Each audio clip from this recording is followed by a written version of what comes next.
thinks his life is over, it's over. And God, he doesn't care. Hey, we weren't sure how to start this little idea that we've planned up. We didn't want to say, hey friends, like everybody else does, but considering that you're our friends and we're saying hello, here we are. Hey friends. My name is Amy, as most of you know, and this is Haley, and I'm typically very transparent with all the things that I go through in my life, but many of you may have noticed that for the last year I have said less and less on social media and have kind of fallen off the face of the earth in some ways. So I'm very comfortable with blogging, and that's when the way I typically do communicate, and I just thought this time that we probably should just sit down and talk this out, because nobody really has that long to read a 1,000-word blog. So here we are, and we just kind of wanted to update you on the last year, because I know a lot of you have questions, and I would really honestly rather just get this out and across the board everybody hears it from me and we all hear the same story, instead of it transferring through different voices and different mouths and changing into being something that it's not. So basically, I just wanted to go back a couple of years, and I'll pick up that a year ago, Haley and I both had really been digging deep into levels of personal devotion that we had not been accustomed to. Right. Deep levels of getting up early from that 3 to 5 hour and seeking the Lord, because we just started really getting, I think agitation might not be the right word, but probably a frustration within ourselves that we would read in the Word what was available to us, and we looked around and we didn't see it in our lives. Yeah, it's just not in our lives. So we started digging in and asking God for change. And during this season, we listened a lot to John Bevere. Mm-hmm. And John Bevere, in one of his books, he talked about the importance of asking God to judge us now. And he said, when you ask God to judge you now, a lot of times it's very painful, but it's so much better for him to judge you now, because you have the opportunity to change, than to just be satisfied now on earth and then be judged when there is no more time to go back and change. So we were doing that. When we pressed in, it wasn't for God to go and change everyone else. It was for God to change us. So we did that, and God came down in big ways. Very big. Which we'll have to talk about later. But the Lord really did. He met us. He met us in the prayer room, and He showed us Himself in a closeness that I had never known. And for those of you who may not know my history, I have been not just a churchgoer, but I have been a Christian my entire life, raised in a solid, rock-solid family of heroes in the faith who walked it out for God. So I'm not a newbie in this, but it's sad to say that I became a newbie to this level because I had never tapped in to a level that costly. And like we were talking yesterday, the only reason that God did meet us in that way is not because we were any special or, that we had holy blood, or anything like that. No, it was just that we made room, we just made room for Him. And that's all God wants, is just, will you make room for Him? So anyway, we did that. I have my notes here so I don't take as many rabbit trails. So in this time, the Lord started really stretching me and Haley both out of our comfort zone. I've been a single mom for 10 years. The last few years, I was completely satisfied. I did not feel that ache. And it's one thing as a single mom and a single girl to be like, waiting on God. We know the religious cliches so much. Right. But when I finally got to that point where I didn't have that ache. I didn't. Right. I didn't. One time, one of my dearest friends, she told me, it was before she got married, and she tried to convince me that we should get a magazine to this like a mail order groom husband thing to Alaska. And she said, Amy, we should do it. And I was like, no, I don't even want to. And just since then, she has found a wonderful husband, and he's not from Alaska. He's from Kansas. But anyway, it was great, and she found her husband. But that's just saying, I didn't feel that need. I didn't feel the need to go online. I just didn't have that hunger. Right. Well, to back up now to where we were in our intercession, I felt the Lord, as I got so close to Him, I started feeling the expansion of His own heart within my ribcage. Because the more I got closer to Him, the less I lived within my own limitations. Right. So as I pressed into Him, I started seeing the bigness that He sees. Where when I only had a minimal intimacy with Him, I saw my own perspective. The more I pushed into Him, the two became one, and I started seeing with His perspective. Right. Yeah. It was like at least on my end, like, instead of asking the Lord, help me where I'm at, it was like, I can see there's bigness ahead of me. Our perspective completely changed because we started seeing through his eyes. Right. And see, I knew all the right words before this, but until I actually made room, uncomfortable room, not just the 5 minutes before I go to bed and now I feel more holy, but uncomfortable room, that's when things started changing for me. Right. Well, anyway, so when the limitations started going away, I'm pretty sure there's something crawling on me, but when the limitations started going away, I felt the Lord start kneading. If you've ever seen anybody knead dough, I felt the Lord start kneading my heart to hope again. And he started being very clear with scriptures about Esther and Ruth. And I struggled. So he started kneading my heart and preparing me for something bigger than what I could see. And I struggled with that because familiarity had become so comfortable with me that it was more comfortable than trying to see a dream. It was more, I was okay. I didn't want to stretch anymore because I was finally comfortable. I finally had wiggled my rear down in my nest. It might have been a bad nest, but it was my nest, and I was okay. But scripture after scripture, Haley and I both have notebooks, and it was just like the Lord just kept thumping. I remember one morning that I was praying, and on the back side of my bedroom door, I saw, as plain as day, a dress hanging up there, and I don't remember much details about it. It wasn't like a specific kind of dress, but I can remember I saw that dress and there was no dress hanging on that door, and I heard the Lord so clearly say, it's a perfect fit. It's a perfect fit. And I knew what he was drawing to me was a perfect fit. And at first we started thinking it was maybe jobs. Right. That's what I was just fixing to say. I did not, because my mind was not on a man, I did not at all put that together initially. I was like, okay. I even did think, well, maybe I'm going to move. I do have friends in all over the world, thankfully, because of our church. I've made friends all over the nation and all over the world. And I thought, well, what is happening here? But I could feel movement. Movement. Well, I'm starting to do this, and Haley starts to feel the same thing. In December, you came to me and said what? I said, it was January 1st. And I said, I don't think I'm supposed to re-sign my lease. My lease was up in June, and I've been there 2 years. It was in a perfect location right next to my church, and great layout. And I was like, at first when the Lord said, when I felt he said that, I was like, but why? I like where I live. And I was like, okay. And then of course I went to Amy, and Amy was like, that was not God. I didn't say that. I did not say that, but I did think that, because I thought, sometimes young Christians suffer from a thing called young and dumb. And or zealous. Zealous is not a way to put that. Zealous.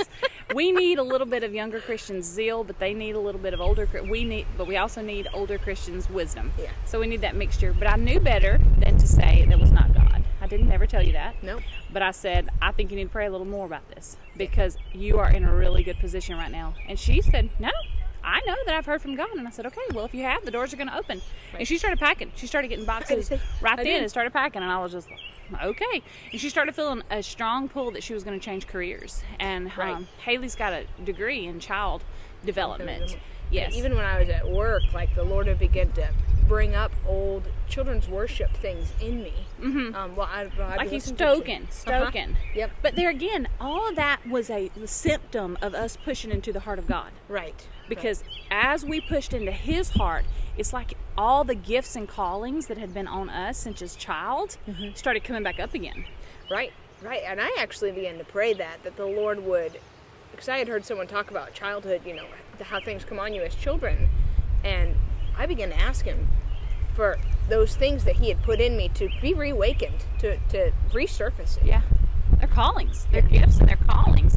And we talk ourselves out of them sometimes because it's not what comes the most natural. It's not what comes the easiest. Right. So we make our voice God's voice, and we say, well, that can't be God. Right. Because there's a struggle. And anytime there's a struggle, that could never be God. Just, if you believe that, don't read the Bible. Right. Because that's really going to upset you. It really is. Yeah. Because that's not the Bible. That's humanistic religion. Right. So we will talk about that later. But anyway, so the Lord was taking us, and he was stretching us like tit pegs, side to side. And there again, I was not sure. I had no idea. My brain didn't even think about the opposite sex. Not at all. Because I was not hungry for that. I was not craving that at all. Right. So anyway, we skip forward. And I was expecting these great things because I could feel the bigness of God. And as that year rolled over, I lost my job. A job that I was more secure in that job than any job I had ever done as a single mom. And if you are a single mom, you understand what it's like to actually be able to get groceries and not have to wonder if you're still going to be able to pay the gas bill. And that was the first job where that burden was lifted off of me. I had insurance. I mean, I knew what I was going to make. It was a big deal. And I was a project manager, account manager, whatever you want to call it, basically over customer service for 3 years at this job. And the dynamics of the job changed, and really my role was just dissolved. And that threw me into chaos, huge chaos, especially because I was doing more right than I had ever done. I'm like, wait a minute, I believe that God is a rewarder of them that diligently seek Him, and I've been on my face while the rest of the world has been sleeping, seeking your face, and I just lost my job. This was not on the agenda. This is not God. This is not God, because this is not supposed to be this way. Right. So, I thought again, okay, well, maybe I've done something wrong. And I'll say there too, and I'll just put this little in there. Most of our society, Haley, if something's done wrong, they immediately become a victim. Well, I didn't deserve this. So-and-so did this to me. So-and-so this. I'm completely the opposite. And I'm in the other ditch. And you'll drown in both ditches. Yeah. Neither ditch is better than the other. You'll drown in either one of them. So I'm on the other side, and everything bad that happens, I immediately internalize it and think, well, you screwed it up. You did something wrong. So instead of looking for someone to blame so I can feel innocent, I immediately blame myself. So when all these things started going and falling through the cracks, and I had no plan B, because I'm just a mom. That's the only thing I've ever been really good at is a mom. I felt like that I must have messed up. So I just started going back, and I hit a depth because I was confused, because nothing that I knew in the Word looked like what had happened to me, and I had genuinely sought Him. So I started questioning, like, what have I done wrong? And at that point, I did not at all question God. It was all me. So we skip ahead, and during the same season, so that was early. Well, then on April 1st, I actually got a friend request, and I've told Haley before that I can probably count on 2 hands the single men on my Facebook, and most of them are ones that have grown up with me my whole life. I don't play the game, and I don't even like to get close to the edge. I love when King David is praying, and he said, the boundary lines have fallen in pleasant places for me. And that's the way I have very much felt in life. I don't even want to push the limit. If here is danger, I'm going to stop here. So Facebook is a really big deal, and I wish it would just burn and completely dissolve and never be found again. But I know that some of you will, no, it's for God. So great. But I've seen far more bad than I have good. I have. But that's for another podcast too, so maybe we'll do that later. Yeah. But anyway, so I'm very restricted on who I add. And I had actually posted something about me making bath bombs, and my friend's husband shared it. Well, then I got this friend request, and from a genuine looking guy, and I scrolled down his page, and he looked legit. Well, anyway, I thought his wife must want bath bombs, just very innocent. And that was actually on Passover. That was on Sunday. It was Passover, and it was Easter. Now, what was cool is as we've done this, the Lord's really been bringing us back to Jewish roots. Right. Which has been really cool, because there again, in my life, I see a lot of both ditches. Mm-hmm. I see a lot of people who put everything into what they do for the Jewish thing, and everything that we do for God is external. And then I see people who we don't want to do anything external at all. It needs to be a matter of the heart. And I believe both ditch will drown you. Yeah. So it's like the Lord's been pulling us kind of back together in that and teaching us there's value to this. And that was one thing that was really interesting on this man's page, is he had posted about Purim, and I called you. I'm like, this is interesting. Yeah. So anyway, I confirmed it, and a few days after that, he did message me, and we started talking. Actually, I think it was the next day. He messaged me, and we started talking. The first thing I noticed about his page is that his page was very, very organized. And of course, I think when I looked down his page originally, I had not confirmed yet, so it was just the public view, but there was a lot about God. And there was a lot that would lead you to believe that he genuinely wanted God, and I don't believe that was incorrect at all. I believe that was absolutely a correct assumption, wouldn't you say? Yeah. Yes. So anyway, as we started talking, I did not tell him a lot about my spiritual walk at all, because I have learned through the years that when you put all your cards out and you say, this is who I am, then it just opens the door for that person to say, I'm that too. Not that he ever would. That just has become routine in my life and how I work. So I basically learned about him first. And I was very excited. Our histories were similar. His parents even had history with my pastor now, and that just awed me, because if you know me, you know that I'll fight for my pastor. I don't care. I don't care if he ever says hello to me or pats me on the head. From what he's done in my life and my family, I'll pop you and give you a fat lip over my pastor. And you've seen me get so riled up. I'm like, oh no, I know you didn't. But anyway, so that was really cool. And it was just like the Lord was really starting to connect our hearts. And one of the hugest things for me is his sense of humor. And it was just like, oh, because I am extremely funny and I'm extremely sarcastic. Yes. I am. But he had that same level, and it was so cool to me, because up until now, I remember telling my mom when I was probably in my early 20s, I said, I don't understand, because it's like when I meet somebody I click with, humor, personality wise, they don't share my commitment to God. Mm-hmm. But when I meet somebody that shares my commitment with God, I don't at all share their personality. Right. And I'm not going to forfeit. I'm not going to put my personality first. But at the same time, it kind of made me feel like I was left a lot holding the bag. Yeah. You know, because I had a lot of good Christian guys approach me, but I would have been, no, they never laughed. Right. No. So when I decided I couldn't be Amish, this is just where I ended up. But anyway, so the sense of humor was great. And then one day we decided we should talk. And he called, and I'm not even sure why I was home that day, but I went into my prayer room, and we talked for over 3 hours. And to make a long story short, he began to share with me some of the things the Lord had been showing him over the last couple of years, and it was exactly the same thing the Lord had been showing me. And he didn't know my story, even down to particular scriptures that he felt like the Lord standing on. And I'm not talking about Psalms 91. I mean, if you're going to prophesy something that everybody else is not saying. You know what I mean? Because don't we all stand on Psalms 91? Woo! You know? But I mean, even little minute scriptures. And as he was talking, and Haley and I have talked about this so long and discussed this, it's like my spirit started connecting before my mouth did. Before my spirit started connecting before my mind did. And I told Haley, as we were talking, I felt just like a teenager that had been in an arranged marriage. But anyway, he started telling me that about 2 years ago, the Lord had started giving him dreams. And I thought that was interesting, because it was about that same time, too, the Lord started giving me dreams. And they weren't crazy, weird dreams. They were very specific dreams. And a couple of them were even mixed in that turned out to be very legit. Very, very legit. So it was like I knew the Lord was starting to, and I knew that was biblical, but it was very strange for me, because I'm not at all one of the woo holy people. Right. No. If God just can't come down in my humanity and just use me for who I am, it's not going to work, because I can't be who I'm not, and I'm not. So just me. And you weren't even looking for how to interpret them. No, absolutely not. And that becomes such a danger when you have a dream and it's a God dream, and then you interpret it through your emotions. Yeah.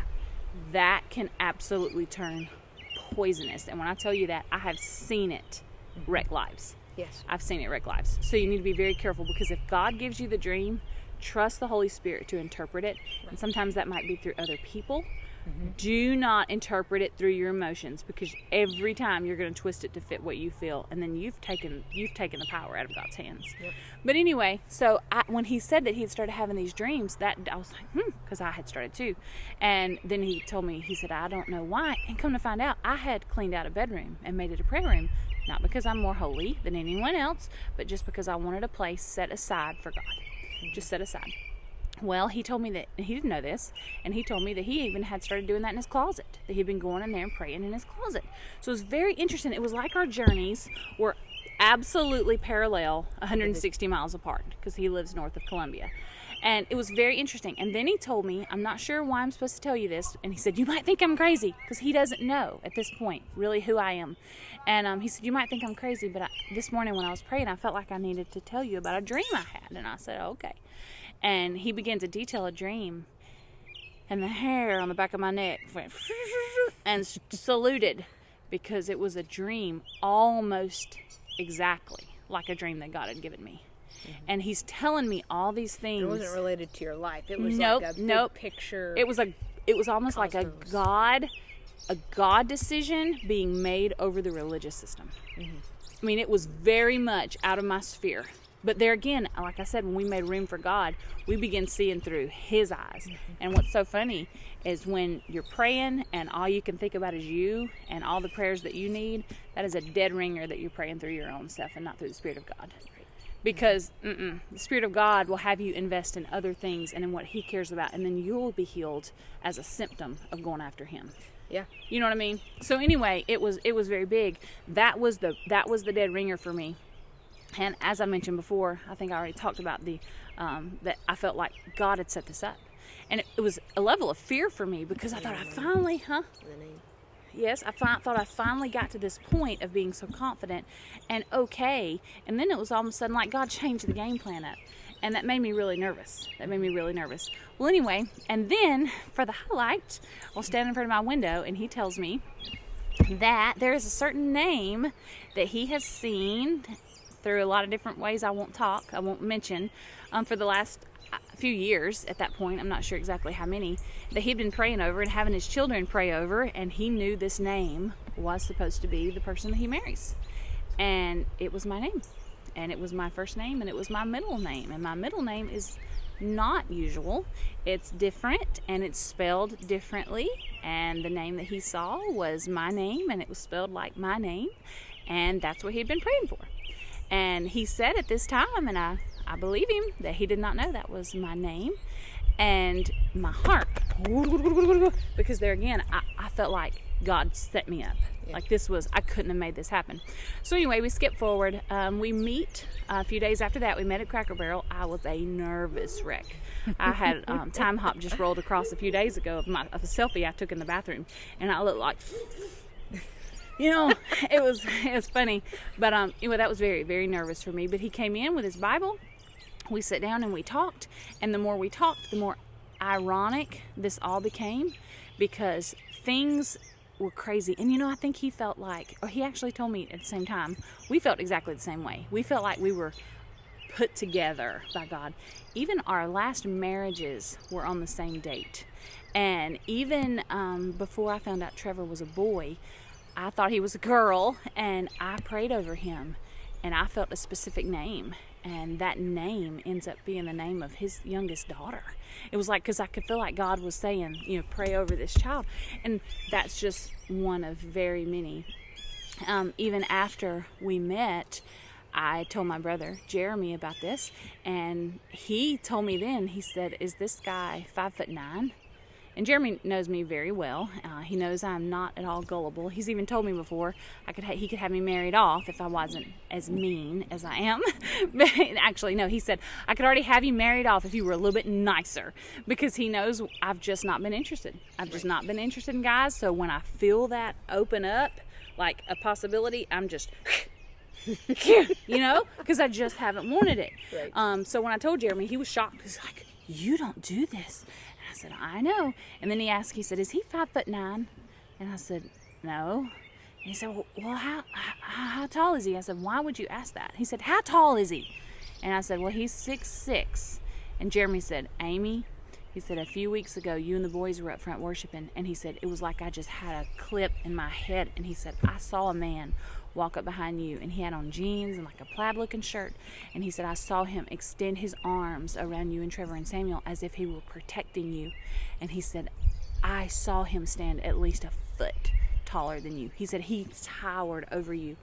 Well, then at this point, so there again, I'm feeling like this has been set up, and I'm the guest at my own surprise party. That's what it feels like, because it was like, what has been going on all this time that I've been seeking God, and he's been building this outside of my knowledge. Right.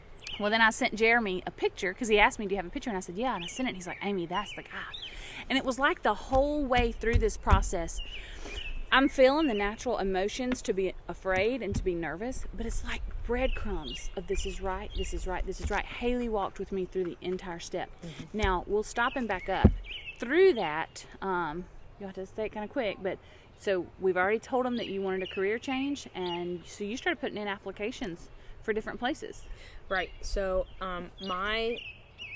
I can tell them, like, after you guys met, like, I knew the day that we were leaving, and I actually saw myself living in your basement. Mm-hmm. And I was like, here at my current house. At the current house, like, as I was leaving the house, I just kind of saw myself living here, and I laughed, and I said, God, you're gonna have to talk to Amy about that, because she didn't like my dog.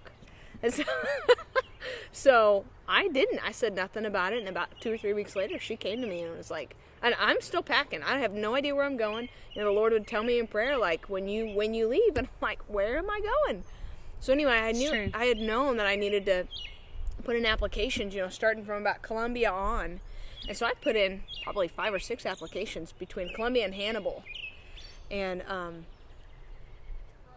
I found a job in a place called Paris, Missouri, that was my degree's in child and family development, and it lined up perfectly, not just with my degree, but with all the experiences. Every licensing you had. Every licensing. I didn't go through the traditional college, 4-year college. I had gone all these different places. I had different certifications, and it had lined up so perfectly with all those certifications. For you. Yeah.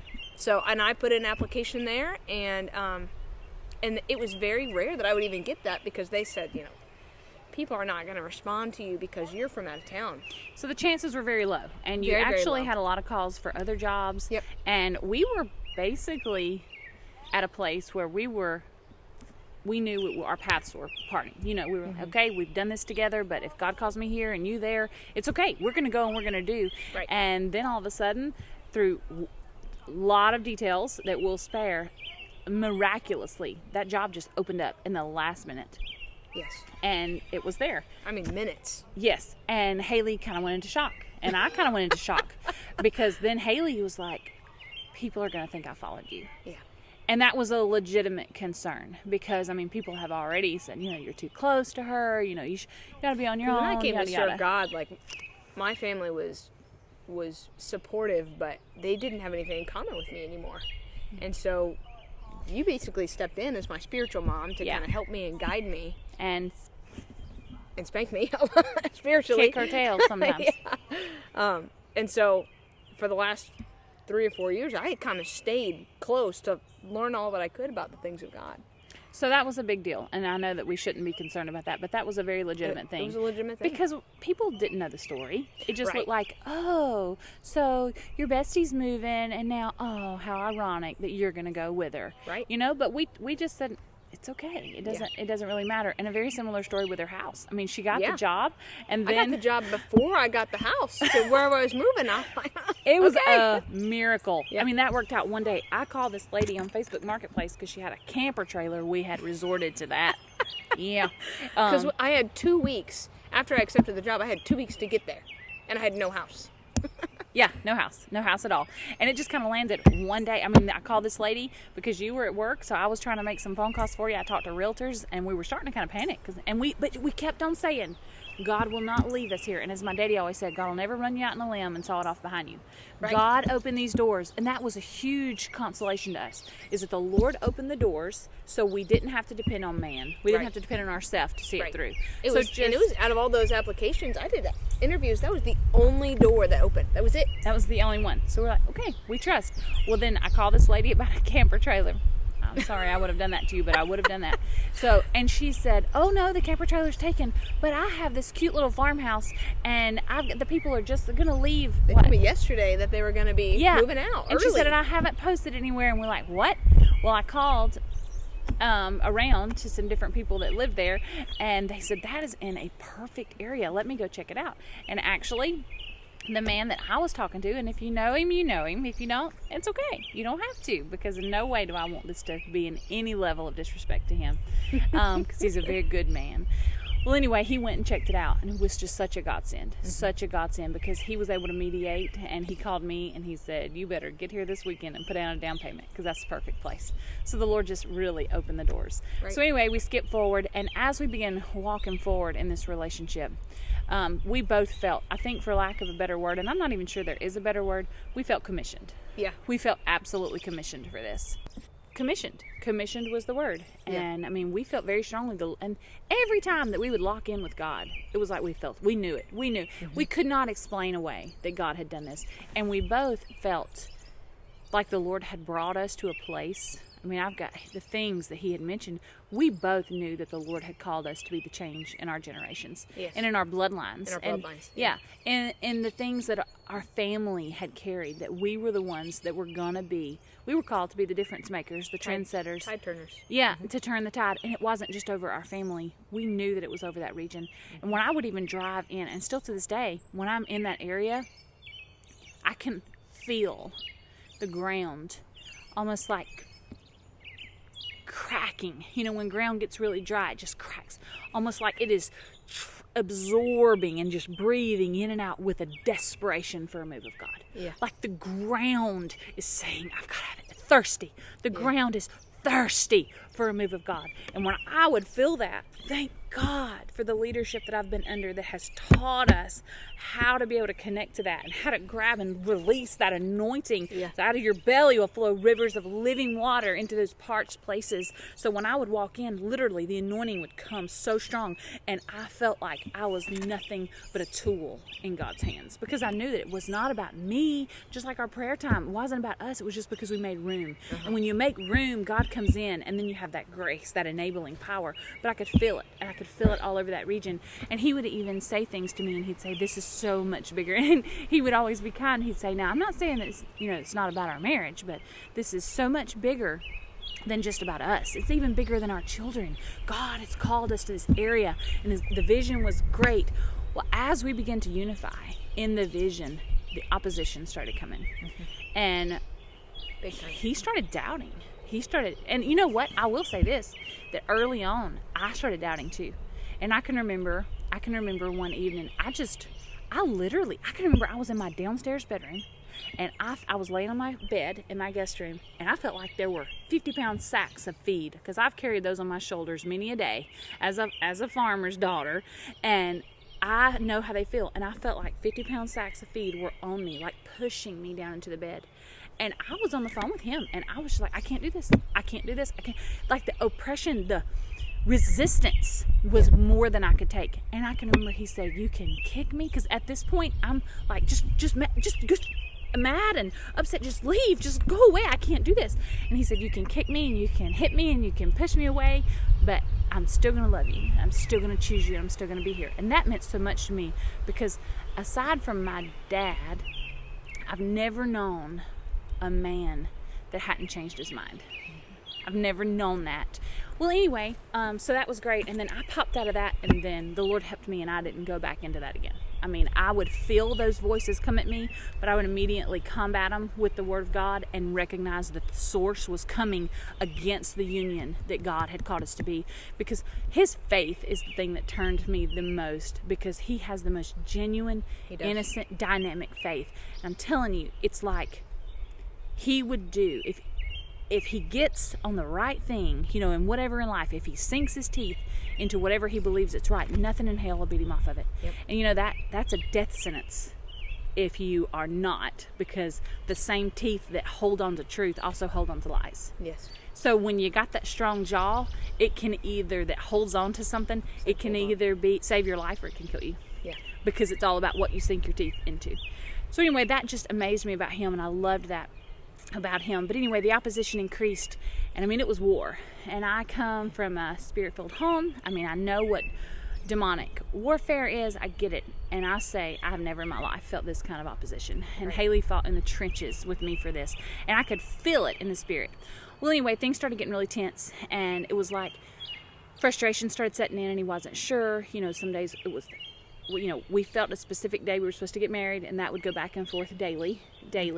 And it was, oh, we do, we don't, we do, we don't, we do, we don't. And I honestly lost some friends over it. And it was really hard because I felt such an opposition. And I had one specific lifelong friend that even told me, I'm sorry, I have to make room for peace. And that was hard. And then at the same time, I had people that I didn't even realize would pour their blood out for me, come up under my arms and say, I'll fight to the death with you. Yeah. So it was very interesting. It was like cores were revealed. I really started learning, okay, this is what it's made of. So anyway, from the time I lost my job until now, it's almost like everything I'm having is hits. And it transpired all the way up until September 9th. And we decided in like the last, week? Yeah. Okay, we're going to do it. And I had already canceled the cake and canceled the flowers and canceled the pictures. And I was like, okay, we're going to do it. Because I was petrified. My prayer journal has tear stains. Because of the opposition, things had become very hostile. And I did not feel valued and I did not feel treasured. But I did feel commissioned. Yeah. So I thought, okay, God, if this is what you're calling me into, I'll do it. This is what I'll do. So anyway, we did it, and I picked flowers from the ditch. And my the friends, night before. Yeah, and my friends picked up a cake at Costco or Sam's Club, and there we were. And we married. And he's a farmer, good-looking farmer. And he didn't have very long to spend with me. So what we decided is that because harvest was getting started, he wanted me to wait until after the boys' first semester before we move in, and that would be December. And I said, okay. So we settled for that, and then we spent 24 hours together after the wedding. But on our wedding night, I knew something was really bad wrong. I could feel,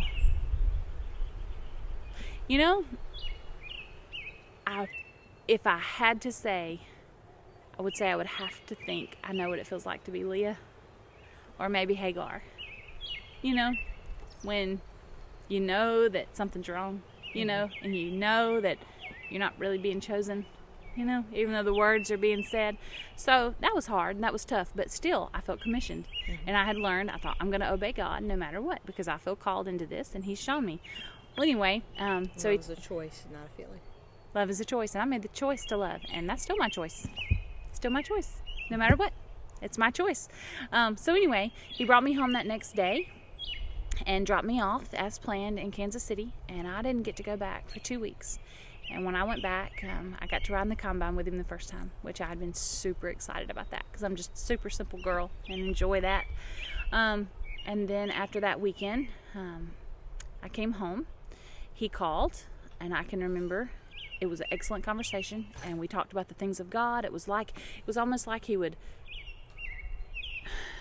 it's so hard to explain. It's like he was go to sleep almost, and then he'd wake up, and he'd go to sleep, then he'd wake up. It's like sometimes he was cold, and then he'd wake up and be like, we're going to do this, we're going to do this for God.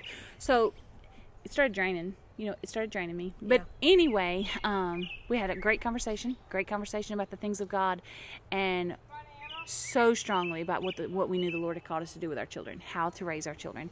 So anyway, it was fantastic, and I felt hope. Every time I would just feel like crushed, and then when he would come back and it would be positive, I'd feel hope again.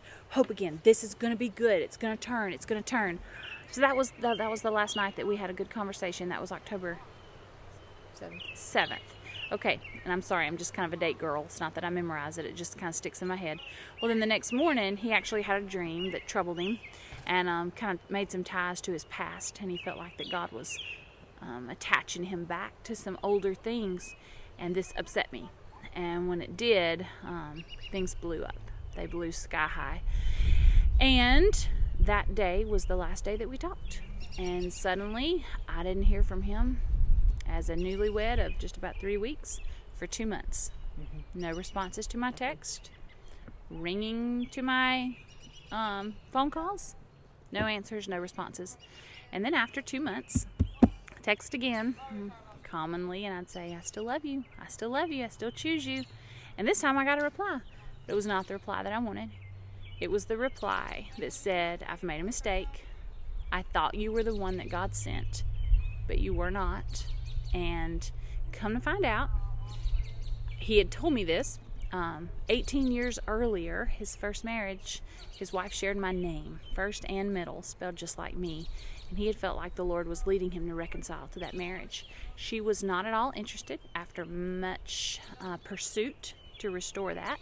She was not at all interested. And when the Lord brought us together, he felt like that God was saying it's time for new, and yet that the Lord was still keeping his word with the name. Well, as the opposition increased, he began to realize that began to believe that I was not the promise after all, and that basically I was the Ishmael to his Isaac, and that the enemy had sent me and the boys to destroy his family instead of complete his family. Yeah, that was really hard. That was really hard. Because there again, I wasn't chosen. After 10 years, like I was almost there, but I just wasn't quite the right person. But I don't believe that for 1 minute. I don't at all believe that for 1 minute. But nevertheless, so that's where we are now. And actually, that's where we were then. And I've not talked to him much since then. And the last time it was brought up, now he says that the Lord actually used me and the boys to break him off of the belief from the Amy, the name, the first and middle name that he had been attached to for the last few years. And I don't believe that at all either, because that might make sense if God played with covenant, but he doesn't play with people, and he doesn't play with covenant. Right. And he's not going to take me and my children and use us as a tool to show him that he shouldn't be waiting on an Amy. That's not God. Right. But through this, it's been what has been very frustrating. He has felt like God would say one thing and then God would say something else, and then God would say one thing and God would say something else. And while I know God's not schizophrenic, and I know this, over time I fought so hard for this. And I even had friends, very few people knew anything about this, but some would know the things that had been told to me, and the things and they would say, why are you doing this? You've got a good life. It's not like you need a rescue. Or why are you doing this? It's like you're signing up for rejection. Persecution, For hostility. And I would say, because I feel like God's called me to this. I feel like God's called me to the family. I feel like God's called me to the area. I feel like this is my mission. Mm-hmm. So that's the reason that I did it. I did it because I obeyed. So when everything blew up, and I know that was a lot of prelude, but I think this really is where it gets to the meat of the things. So basically, after 2 years of digging into prayer like we never had, mm-hmm. and learning to trust to a degree that I had never trusted, everything that I ever trusted God for fell through my fingers. Yeah. And I came the closest that I have ever come to walking away from God. And I am not a shallow person. You know this. Not at all. But it shook me to the core, because I began to feel like God tricked me. I began to feel like I gave so much time to you and I trusted you. And I made this decision because I truly believed that you had led me here. And it's all been a trap. Mm-hmm. It's all been a trap when I was doing so good. And it was like I entered into a season in my life when my life if there was a motto, it would be, did God really say? And when it made me start doubting his word, I started doubting everything. When I would read his word, I'd think, yeah, right. Because even with all the opposition, it wasn't just a rejection of you. God was always in the middle. God was always in the middle, and that was the hardest thing. This has been such a religious opposition. Yeah. Because it was when the hostility came, or when the change, the constant change, it was always the name of God thrown into the middle. Yes. Always. God says this and God says that and God says this. God said this and God said that. No, God said this, but he meant that. And it literally shook me to a depth that I never even knew I was shakeable. Mm-hmm. And then I sunk to a level that I have never ever sunk to. And I lost my confidence. I won't say I lost, but I began losing my confidence in God, because what looked like God absolutely felt like the plan of the enemy to kill my family. Yeah, and it was kind of walking out that way, Right. Yeah. So it's been very hard. So that's where I was. And then up until just, I guess, a few months ago, I've started realizing back in those early prayer days, we prayed for the Lord to burn us and to refine us and to shake us. Yeah. And I honestly started to understand that for this last year, while this might seem like the story of my husband, what it really is the story of my own heart. Yeah. Of what am I truly going to be loyal to in the face of epic disappointment and loss? Yeah. What am I truly going to remain loyal to when everything falls through my fingers? When God doesn't look like he's faithful? When God doesn't look like he's kept his word? Am I going to be like Judas, who says, you know what, my Messiah was supposed to come in on a white horse. My Messiah was not supposed to be hurt. My Messiah wasn't supposed to be beaten. So I'm going to walk away. Will I be like John and question the identity of the Messiah just because it didn't happen the way that I thought it would happen? But what I realized is that yes, this story has been the story of a marriage, but what it has been is it has taken me to a place of a testing in my faith that I never would have achieved without the fire of affliction. Right. Because see, before this, I would have been like, oh, well, that's not God. Like we said earlier, that's not God. And people think that walking anything terrible isn't God. Right. And that's not necessarily true, because God even said that when Moses prayed about Pharaoh not letting him go, he said, God, why have you made Pharaoh's heart hard? Why have you done this? And we would be like, that's not God. Yeah. That's not God that would lead us into the fire. Make things harder. But is it not God? Because that's love. Love leads you into the surgery table to have the tumors removed. Right. Love is the scaffold that cuts your skin open to take out the poison. Why do we think that wholeness and healing is offered to us without the slice of the scaffold? And yet we take our Christianity and we make it such a painless Christianity that we live with our tumors as if God created them. That was good. I'm sorry. You know what? I might have missed God, Haley. I might have fallen, and I might have been deceived for a counterfeit.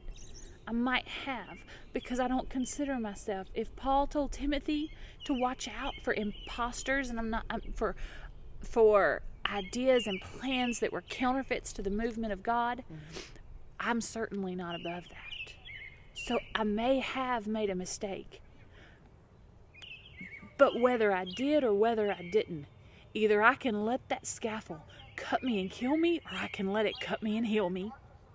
I can either let God take this pain and let me become a bitter person that shakes my fist in the face of God and say, I served you and you let me down. Or either I can say, thank you for the fire of affliction. I get to choose. Did God lead me into this hell on earth that my family has been to? Does it really matter? All that matters is my response, because the same water that softens the potato hardens the egg. It's not about the fire. It's about what we allow the fire to do in us. So I don't have all the answers. I don't have if this is God or is it not, because right now it certainly doesn't look like it. And you understand that as of the last really month, I've let go. Mm-hmm. Now, does that mean I've gone and filed? No. Early on, I did think about getting an annulment because I was panicked. Yeah. I thought, this is going to crush my family. This is going to kill us. This is, the humanistic side of me. And then I threw those papers away and I thought, no, let it never be said of me that just because things might look different, that I'm going to bail. Right. I'm not going to bail. I'm not going to bail because I'm not relying on my feelings to go through this. Right. So there were days that I sat in my prayer room and all I could say through my teeth is, though he slay me, yet will I trust him. Though he slay me, yet will I trust him. Though he slay me, yet will I trust him. So through tears dripping off my chin, I could not say, you're good. You've done good in my life, because I saw no evidence of good. But what I made my mouth do is constantly declare, though he slay me, yet will I trust him. Though he slay me, yet will I trust him. So this year has been a year of hell on earth. It has been a year where I have walked in the fire, and you know what? I'm not so sure why we want to make the blood of Jesus less viable for the people whose pain is self-induced. But I don't believe that. And even if I did wrong, even if I fell for deception of the enemy, I believe that I can give God my mess, and I believe that he can turn it into good. And I can remember a few years ago, I knew this scripture my entire life, and I was sitting actually at a dentist office, and I was reading a book, and it had the scripture in there about Joseph, and it said, and we could all quote it, any of us who have cut our teeth on church pews, and it said, what Satan meant for bad, God used for good. We all know that scripture, but it was the next line that about made me fall out of my chair in the dentist office waiting room. And it said, for the saving of many lives. And in that moment, I knew, because 10 years ago, I went through a very similar experience. Wasn't as ironic with all the names and things. That one I did. It was self-induced because, yes, I just made the decision because I just wanted a safe marriage, and I picked the person that I thought would give me that instead of letting God choose, which is another reason why I was such an advocate for putting my own wills down, because I thought my own will has gotten me in trouble. I'm going to let God do this one. You know, so whether right or wrong or indifferent, I'm not here to debate that. I'm not here to debate whether we missed God or whether we didn't. I know it's God now.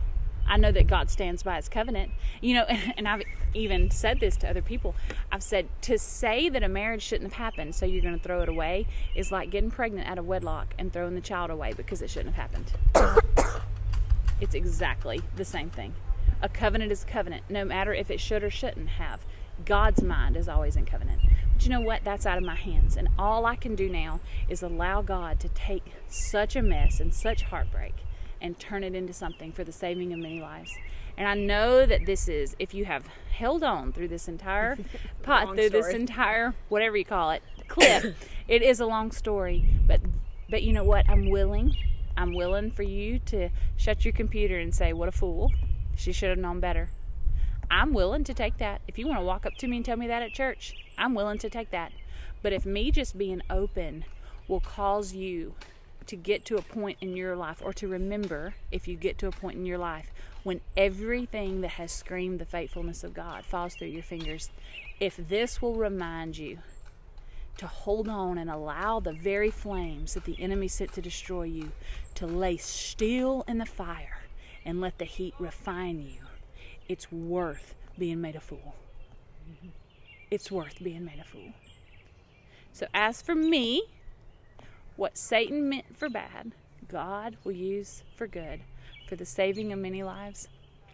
And apparently, I'm supposed to be waiting on divorce papers. And if those come, there's absolutely nothing that I can do. But yesterday, today, tomorrow, and forever, the motto of my life will be, He is faithful. Even on the days when there are no ox in the stall or no fruit on the vine. Even on the days when I see no evidence of His faithfulness, He is faithful. And I trust Him. Even when He raises His hand and it feels like He slays me. I trust Him. So that's where we're at. That's an update for everybody to let you know kind of the position that I'm in. A lot of people have wondered, but very few have asked, and I appreciate that privacy. If you see me at church, I don't need anyone to come and feel sorry for me. I mean, I made this choice. Nobody had a gun to my head. And now I'll walk through it. Just smile and wave. Because usually I'm really on the verge of crying anyway. So just smile and wave, and I'll smile and wave back. And we'll both be on the same page. But I do encourage you to remember that the flames that come to destroy you, all you have to do is choose to let them refine you. Lay still in the fire. Lay still in the fire. Don't try to get out of it, because sometimes the fire is exactly what's required before we can go to the next level in God. Is that all? What God says, I